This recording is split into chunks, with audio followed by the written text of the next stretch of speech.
welcome to One Piece chapter 1100 live reading slash reaction slash review. You know the deal. Chapter title is Thank You, Bonnie. So with a title like that, I'm assuming we might be at the end of the Kuma flashback.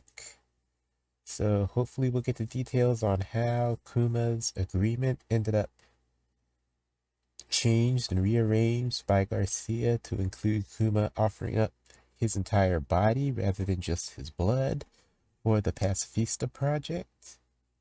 And maybe we'll get some details on how Bonnie got her devil fruit, since that was left unclear, definitely intentionally by Oda, so that will be a reveal later on. The question is, will it be now or will it be a little bit later on in the story? And with that, let's hop into it. We've got a cover request by Noda Skywalker. He's a rather infamous cover requester. So we've got Sanji cooking vegetables, making Usopp nostalgic about the Usopp pirates. So we've got Sanji, and he's cutting up some onions, green peppers, and carrots. Usopp is remembering onion, pepper, and carrot from Syrup Village. There's a little rabbit eating one of the carrots. This is a nice design for Usopp. Wearing a bandana, kind of like he used to pre-time skip, but this one is polka dots.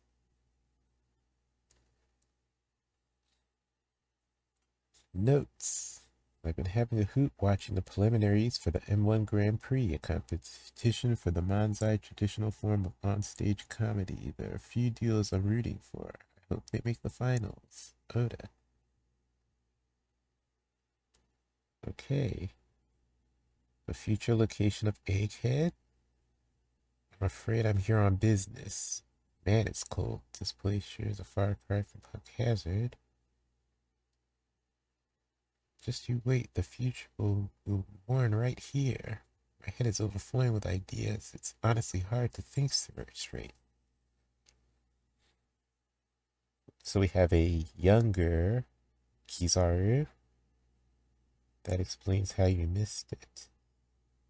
You really should have checked every nook and cranny of the lab when you moved in. Navy Admiral Kizaru Borsalino is wearing a black striped suit and the black fedora, along with his navy coat, his admiral jacket. Vegapunk, the government frowns on backroom. The government frowns on secret backroom deals with pirates, you know. Okay, you got me, Borsalino. And we've got a Dendemushi staring down on them. So I can assume from the conversation they're having that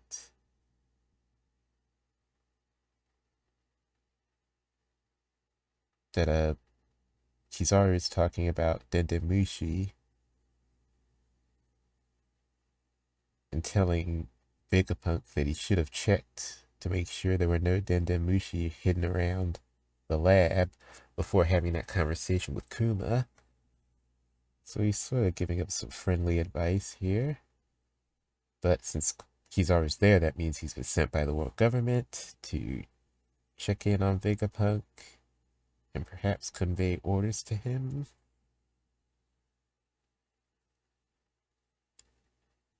I hate when you get like this. Come on, I'm just doing my job. It's irrelevant if you consider him the ideal candidate, Vegapunk. This man is a pirate with a 296 million berry bounty on his head. You can say you were ignorant of that or simply admit you don't care. But making a fugitive the face of our clone program is out of the question. It would be an affront to the Navy's reputation.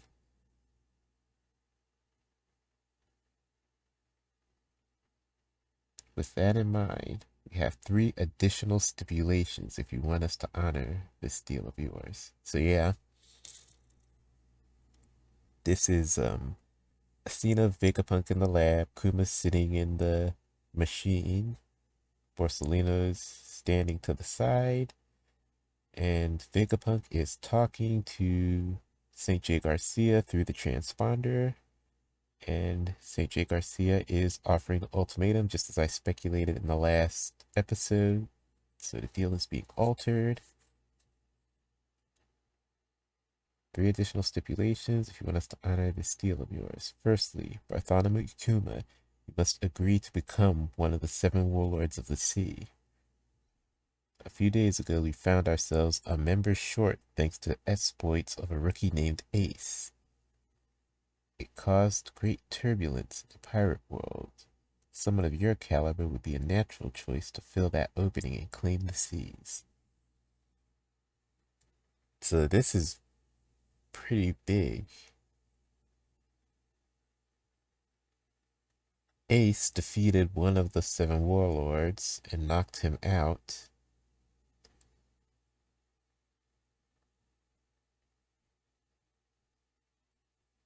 So after this event, I wonder if it was directly after Ace defeated this warlord. Did they extend the offer to become a warlord to Ace then? And then Ace refused it, and now they're taking Kuma? Is that the order of events here? That seems logical. This also brings up the question of who was the warlord that Ace defeated.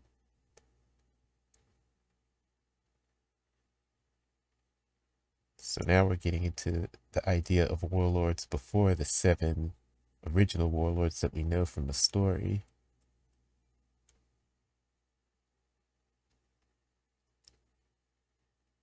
This could be something that's addressed in the future, or it could be something that's left alone.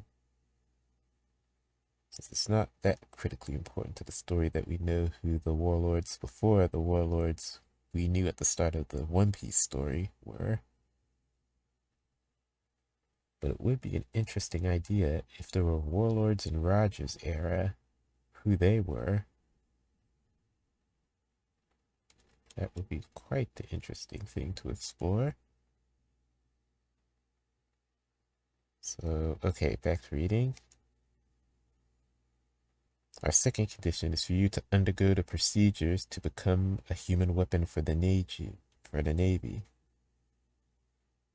Are you talking about modifying my body?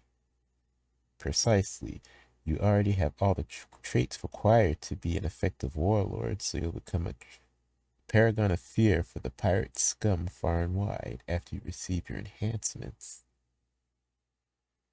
And Vegapunk is not saying anything, he's just listening to this. Now, Kizaru speaking, I second that. The Navy would love to have you on our side. Can it, Kizaru? You see my point. But that's not all. You aren't like other pirates, Kuma. We are well aware of your history with the Revolutionary Army. If you accept our offer, we must take precautions to ensure you never turn your power against the world government again. Which brings us to our third and final condition. You must agree to give up your free will and sense of individuality. And now we've got a close-up of St. J. Garcia's face, looking very ominous.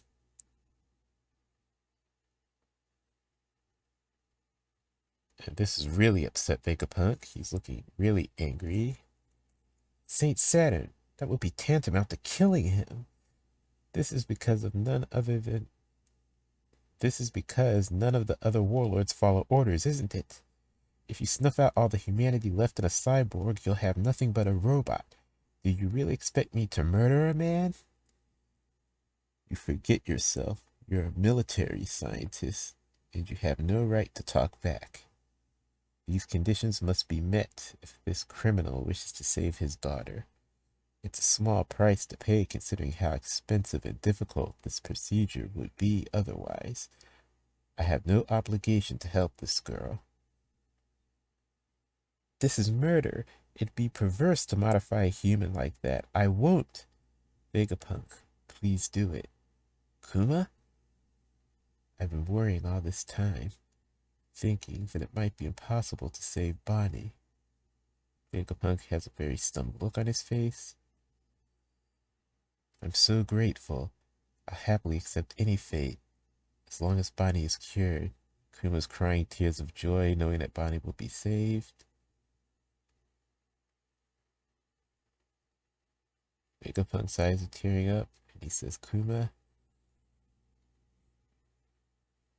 Kizaru, not really giving a response, but he's feeling it too. Got Bonnie running and Sentomari chasing her.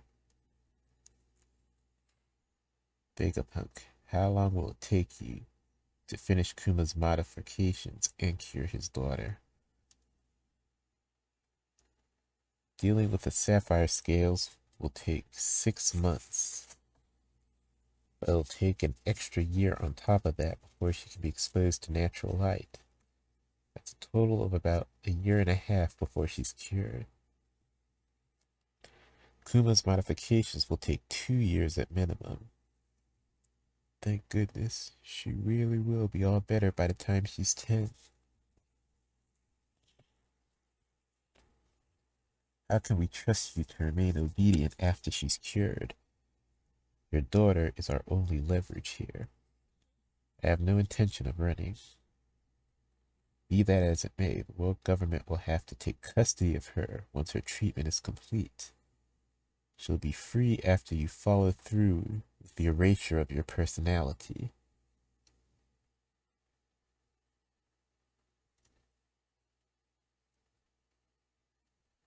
So this is interesting. Trying to recall, I don't recall here reading any point previously in the story that Bonnie had been in possession, that the world government had been in possession of Bonnie. But if Bonnie was under the world government's possession, that would explain why Kuma would resign himself to the process of having his personality replaced, even though he would do it anyway because of honor and his gratitude for having Bonnie saved. But of course, as a contingency, the world government would take Bonnie. It would also make it less likely that the Revolutionary Army would interfere, even though Dragon is very pensive in nature and probably wouldn't interfere anyway. He never seems to interfere when any of his revolutionary officers are at stake, so that might be a concern that the world government is not quite justified in having about Dragon and the revolutionaries, but better safe than sorry in their mind.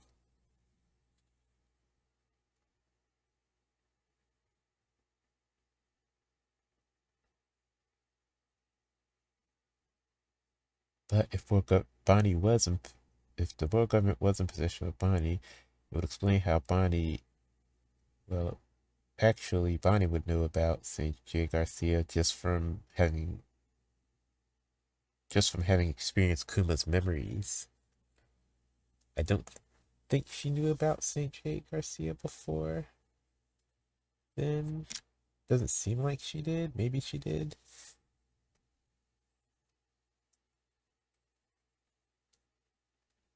But that is a question. Okay. Next panel. Vegapunk looking very angry again.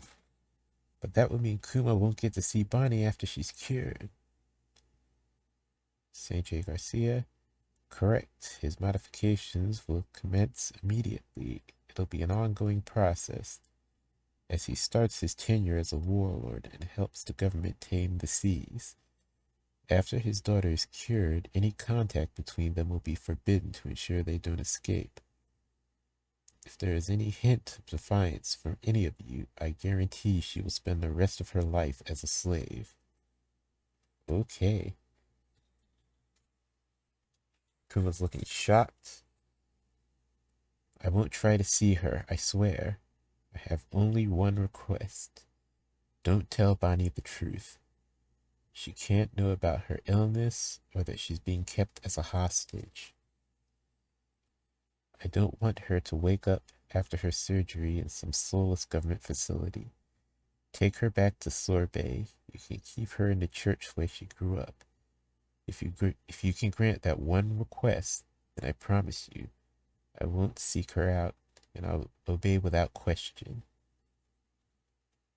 Very well. It makes no difference where she's kept as long as the government oversees it. Looks like we have an interesting 2 years ahead of us.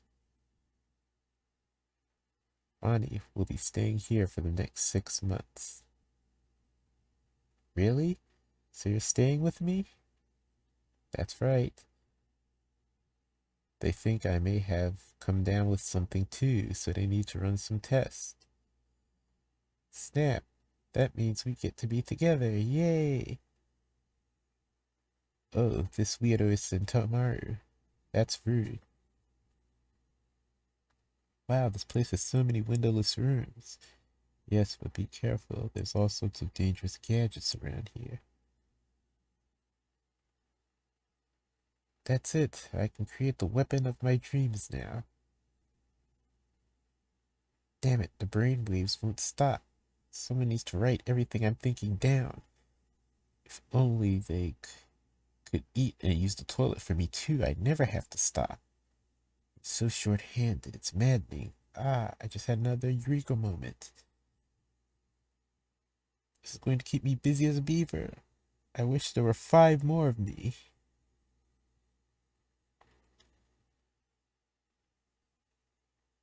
So we've got Vegapunk. He's inspired and creating all the plans, I guess, for what ultimately will become Egghead. And he's also having the thoughts that led to the creation of the satellites, where he's so busy and his mind has so many ideas that he wishes there were more of him to take care of his biological functions and writing down all of the ideas as they come to him in such quick waves. He's got staff running around carrying paper with his ideas jotted down on them, but they can hardly keep up. Next panel, we've got Kuma starting to undergo the treatment. And then we've got Bonnie undergoing her treatment. And the panel beside it. It's a really nice shot. Now we've got a flash of Bonnie playing with Sentamaru again and Kuma waving at them. Bonnie drawing pictures of Kuma. Bonnie and Kuma sleeping together.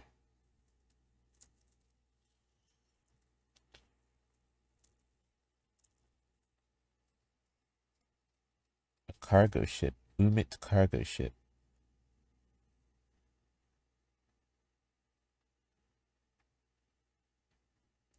That's Umit, the head of underground shipping organizations, the one who showed up at Big Mom's tea party.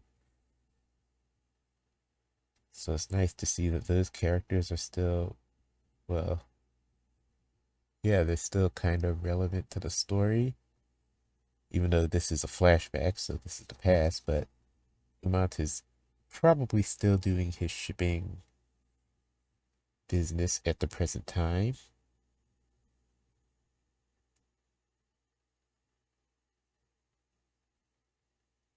So it looks like the shipping bought food and everyone is eating. Giant pizza. Bonnie's very happy. Got all of them there. Kuma, Bonnie, Kizaru, Sentamaru, Vegapunk.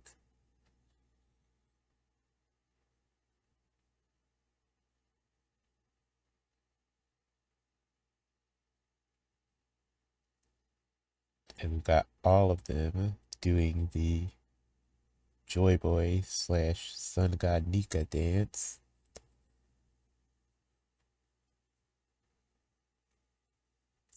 half a year later. Okay, the results are good. After a year of rehabilitation, you'll be completely cured. Thank you, Vegapunk. Yeah, thanks. Once I'm all better, I can come and visit. Or once I'm all better, can I come and visit? Of course. The Kingdom of Sorbet. Kumachi, Bonnie-chan. It's been so long. Are you finally home for good?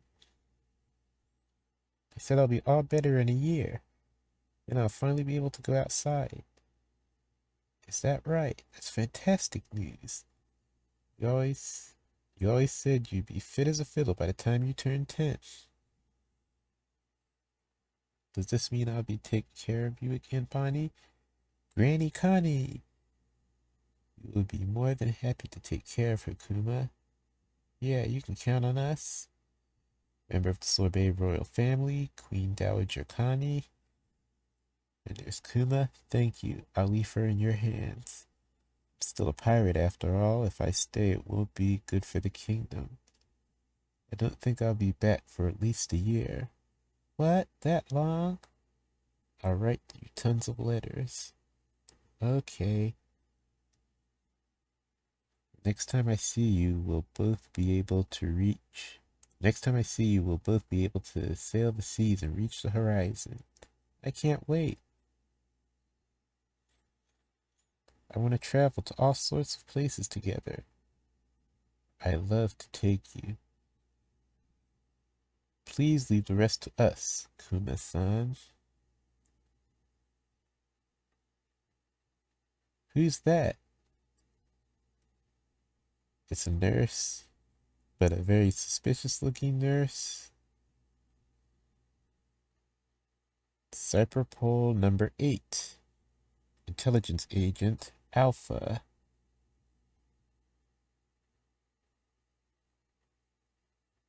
So they sent a Cyberpol 8 intelligence agent disguised as a nurse to oversee Bonnie. I was thinking I really would have loved that. I'm a nurse. The doctor ordered me to take care of Bonnie-chan during her recovery. I'll check her temperature daily, make sure she takes her medicine, and monitor her for any changes. My name is Alpha. Nice to meet you, Bonnie-chan. No suspicious individuals will be allowed near her during her recovery. Please remember to bring identification with you if you plan on visiting. That's such a pain. That you're what's that building you're putting up in front of the church? Those are our accommodations. Don't forget. Child's life is such a fragile thing. She's crushing a glass, something made of glass, to threaten Kuma. Kuma thinking, I understand. I'm not coming back. Thank you, Bonnie. I'm so glad you were born. Really? Take care. The pirates of the world were utterly shocked when the infamous tyrant Bartholomew Kuma suddenly became an absolutely obedient member of the Seven Warlords.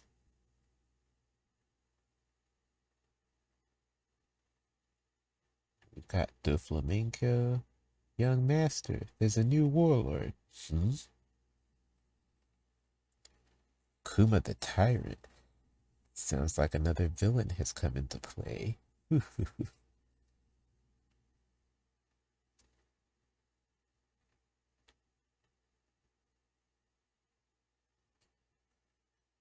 And now we've got Crocodile and Nico Robin. What do you think? I couldn't care less. Have you taken care of those idiots who spotted our rainmaking ship yet?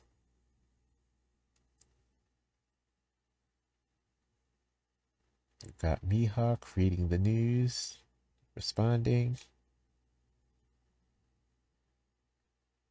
We've got Alvida back before chapter 1 and Kobe on her ship. He looks as big as Whitebeard. Kobe, who do you reckon is stronger, me or him? You, of course, Alvida-sama. You got Ace on Whitebeard's ship. So they finally found a replacement. That's great news, Jinbei. And Jinbei reading the paper. There's Marco and Blackbeard and Whitebeard. Considering the circumstances, you're the last person I'd expect to say that, says Jinbei. Whitebeard. I'm still reading the details about him. He's a former king? This on top of the reigning king we already have in our ranks. The pirate world is really changing.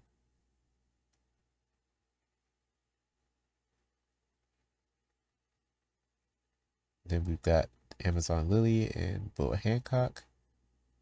Their business doesn't affect us. I follow no man's orders. And Granny Neon. Princess, it's essential you keep track of information like this. Gecko Moria, laying in bed. They say he's a paw-palmed man. That doesn't exactly sound frightening, does it? Peruna, well, he's already a warlord, so he's got to be strong enough to make the cut, Moria-sama.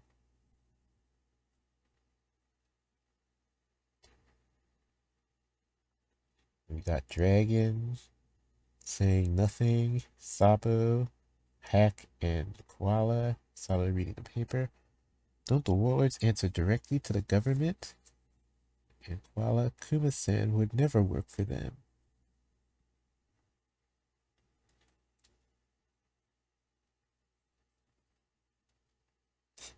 And now we have Kuma's ship sailing. And Kuma took that drawing of him that Bonnie did, and he put that on his sail. So did he make that his Jolly Roger, or is that just on his sail?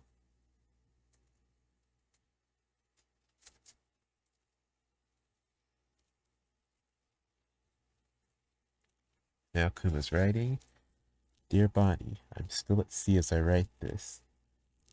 I've become quite well known, and it's getting harder and harder to sail in peace. I'm doing okay.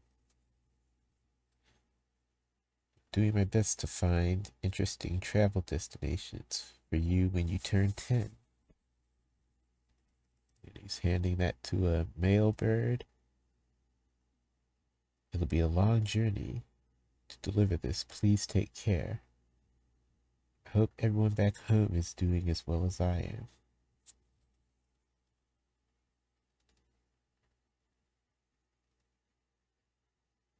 Bartholomew, Kuma, come in. You have new commands from the government. What is your current location? I'm in the East Blue. What are my orders? She. Uh-oh, I made him mad. So we got Luffy running from a tiger. Is this young Luffy?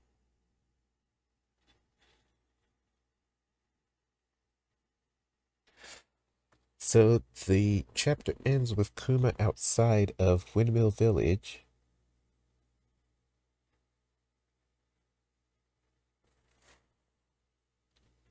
And he's getting orders from the world government.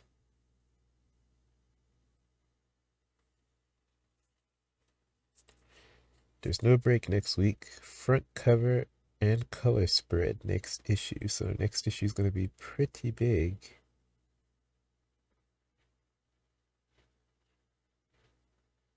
Bartholomew Kuma. Commands from the government.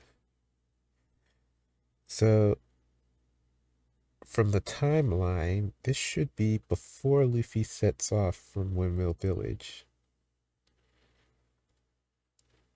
Because Ace has already set off. Ace has already become a rookie and made a name for himself at this point. Kuma is a newly appointed warlord.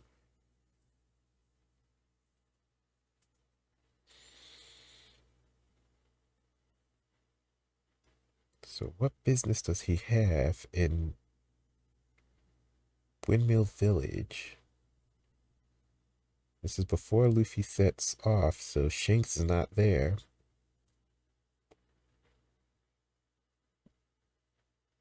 Dragon's not there. Dragon is in Baltigo.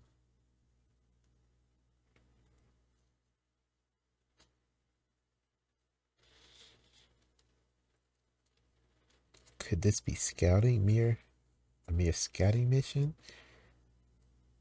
Could it be that the government has found out that this is where the devil fruit, the gum gum fruit is, and they've sent Kuma to just observe and see what happened to the fruit?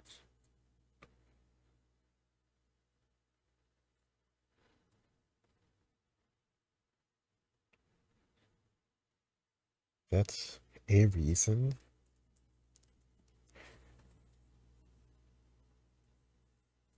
What other reason could there be for them to be?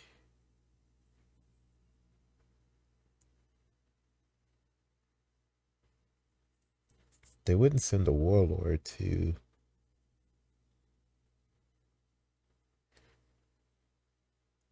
like send the official induction notification to Goa Kingdom that they are in the world government now and Stelly is their king.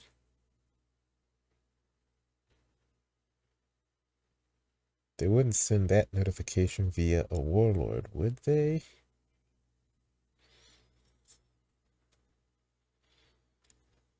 Okay.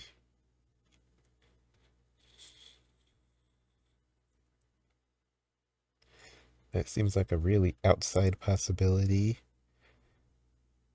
I suppose another possibility could be Garp is there. Maybe Garp is on vacation and he's home in Fuchsia Village and they are sending Kuma to retrieve Garp. That also seems unlikely because Garp wasn't there when Luffy set sail because he would have stopped Luffy. So, and he probably wasn't there in the years preceding, at least not there long enough to matter. He's usually only there for a few days every year or so, it seems.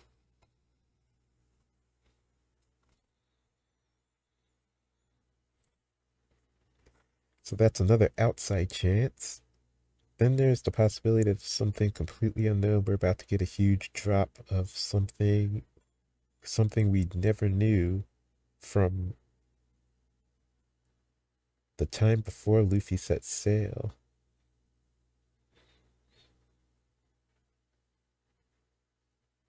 Huh,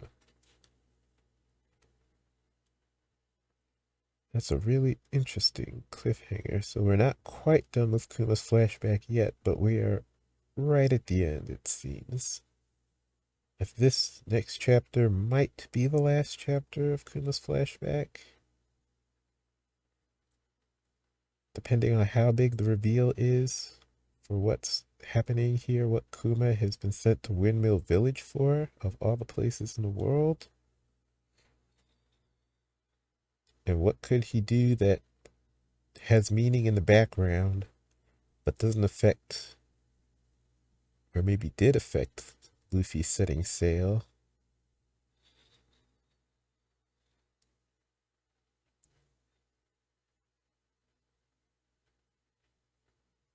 But this does wrap things up for the Kuma story pretty nicely. Well, not nicely, but I mean, it's clean. Everything has been explained at this point, how he became a king, why he got the label of tyrant, how he ended up becoming a pirate and a warlord, why he let the world government put him in this human weapon project and take away his free will.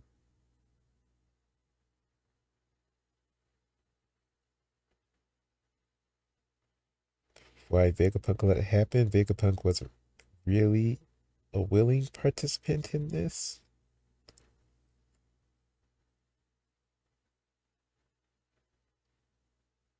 Bonnie was a hostage, basically, but she was kept hostage at her home in Sorbet Kingdom, so she never knew she was a hostage.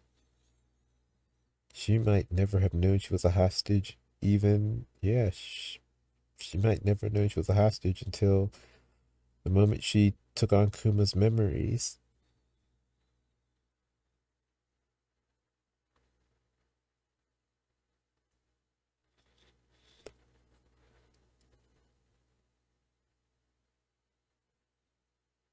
It also explains how the government knew what was going on in Sorbet Kingdom and how she was able to disguise herself as the Queen Dowager to sneak into Reverie.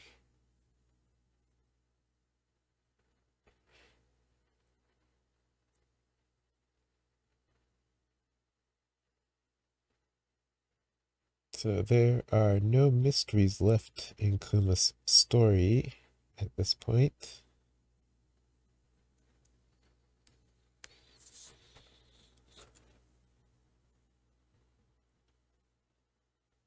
Uh,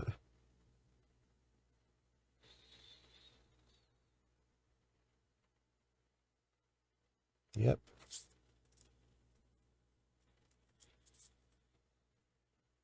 Yeah, there's no mysteries left in Kuma's story. So this next chapter is going to be introducing some new information, not stuff that we didn't know. Well, stuff that we didn't know and we didn't know that we didn't know.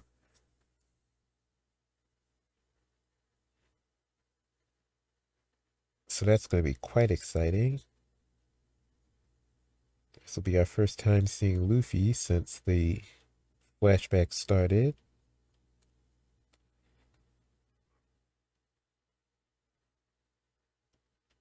If Kuma meets Luffy at this point, this means that Kuma will have known Luffy and have met Luffy before they actually first meet in Thriller Bark.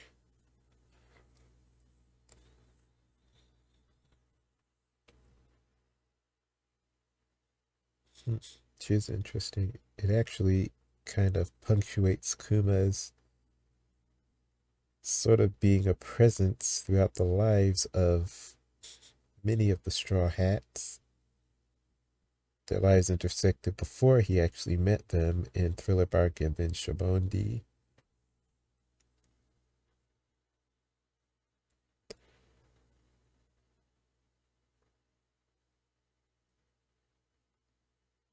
A really good chapter. Wraps up, wrapping up or setting up the end of the flashback, which is going to be a climax, I'm assuming.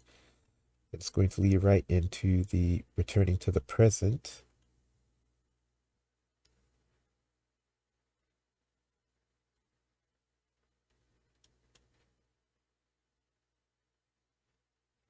Thankfully, this chapter is, since it is leading to the wrap up and the climax, it's answering questions rather than presenting a bunch of new ones. As I suspected at the end of the last chapter, it was Saint J. Garcia that altered the original agreement between Kuma and Vegapunk. It happened to the Vegapunk's own naivete. He didn't examine the lab and make sure that there was no one listening in, no surveillance devices, or making a deal with Kuma. If he had done that, then they could have had a secret deal. But since he failed in that regard, St. J. Garcia found out, and the only way he was going to let Kuma,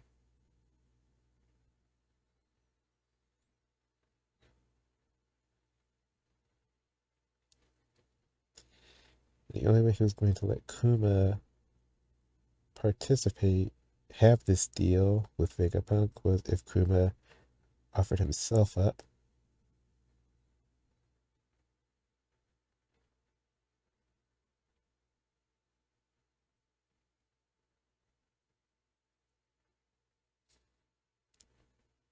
Huh.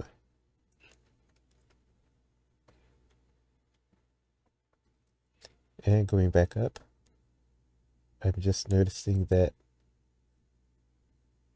Drake's father is among the naval officers that escorted Kizaru to the location that would become Egghead. So we've got a connection with Drake.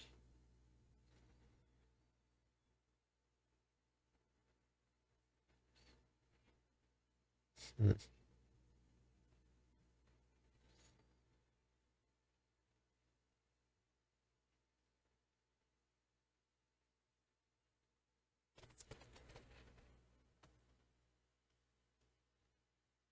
You must agree to give up your sense of free will and individuality.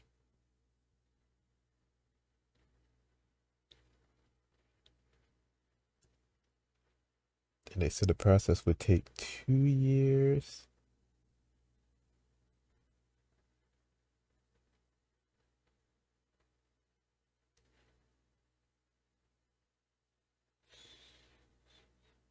Which lines up with where Kuma was in the process of modification when he first meets the Straw Hats on Thriller Bark, and then again in Shiba-Uni.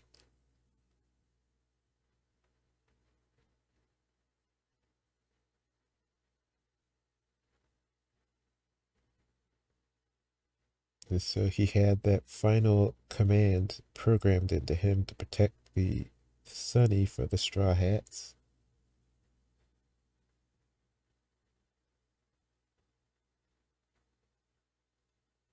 He had to have had that programmed into him before he went to Shiba-Uni. After meeting the Straw Hats at Thriller Bark, turns to Vegapunk, gets that final command programmed in, so that when he's sent to Shiba-Uni, he saves the Straw Hats and protects the Sunny.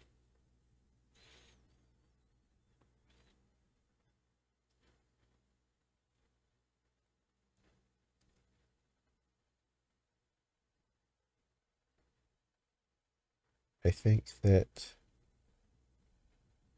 hopefully Bonnie gets a chance to explain a lot of this stuff to the Straw Hats in the present if they get a chance. That would be ideal, especially whatever part is going to be revealed about Kuma being in Windmill Village before Luffy sets out.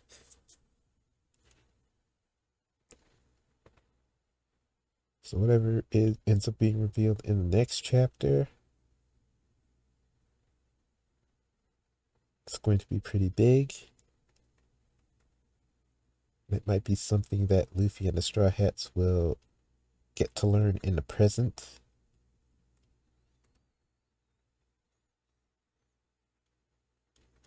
So overall, this is another really good chapter. Kuma has had an amazing flashback. It really fleshed out his character and explained how his life led up to where he is today, which has led to the speculation that this might be such a huge and involved flashback because it is the final flashback before Kuma ends up dying before the end of the arc.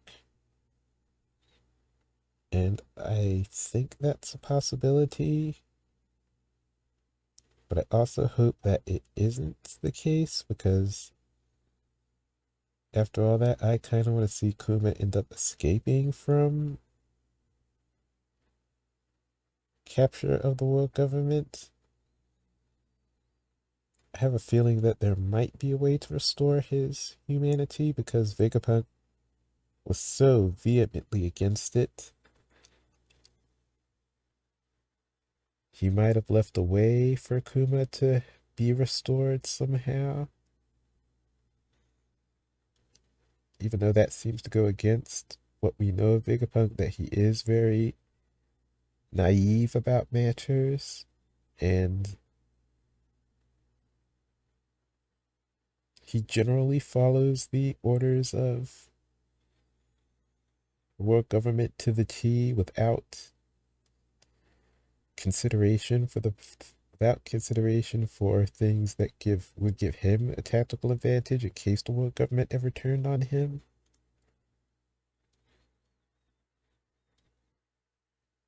Things like the elders having the ultimate control over the seraphim, ultimate control over the seraphim, even though he could have snuck in a program so that he could override the world government's orders. That would have been advantageous for him to do, but he didn't do that because he's very direct and straightforward and naive. So with that in mind, maybe he didn't leave a way for Kuma to be restored, but I feel like because he was friends with Kuma and he was really upset by the idea of turning Kuma into a weapon, of basically killing Kuma and turning him into a robot human weapon. I feel like the emotionality in his response indicates that he might have left the way for Kuma to be restored, have his humanity restored. Maybe part of that was the having Kuma repel his own memories using his pawpaw fruit and store them.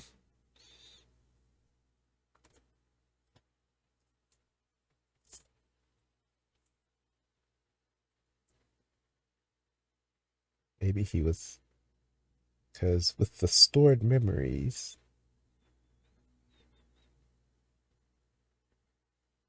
if you were to someday have Kuma reabsorb the stored memories, then would that restore Kuma's personality?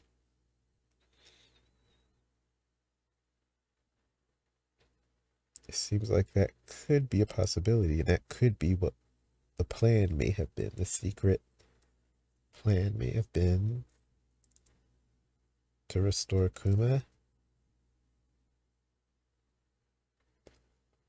But then I need to go back and check, but I'm pretty sure Bonnie, she did touch the bubble, but did she absorb all the memories, or did she just experience them and the bubble remains right there?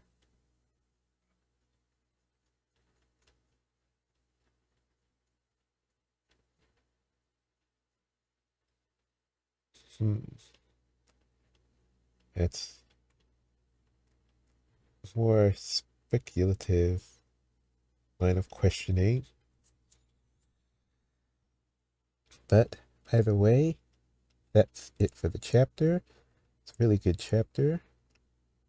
A lot of setup and a lot of wrap up. So wrapping up on the whole Kuma thing and setting up for something big related to Luffy. So that's a really good chapter. Thanks for watching, and I will see you all in the next chapter. Peace.